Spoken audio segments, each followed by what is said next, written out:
హిరణ్యాక్షుడు అనే రాక్షసుడు భూమిని సముద్రంలో ముంచేస్తే విష్ణుమూర్తి వరాహ అవతారం ఎత్తి ఆ భూమిని వాటర్ నుంచి బయటికి తీసుకొచ్చి భూమిని కాపాడాడు. భూమిపైనే కదా వాటర్ ఉంటాయి, మరి ఆ భూమిపైనే ఉన్న వాటర్ లో ఎలా అలా రాక్షసుడు ముంచేశాడు? అది ఎలా అంటే, మన భూమి కన్నా కూడా పెద్ద ప్లానెట్స్ అంతరిక్షంలో చాలా ఉన్నాయి. For example, Jupiter planet earth కన్నా 11 టైమ్స్ పెద్దగా ఉంటుంది. ఒక జూపిటర్ లో 1300 ఎర్త్స్ ఫిట్ అవుతాయి.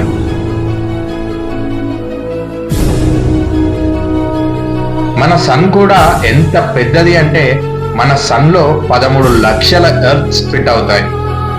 ఈ అనంత విశ్వంలో భూమి కన్నా చాలా పెద్ద గ్రహాలు ఎన్నో ఉన్నాయి.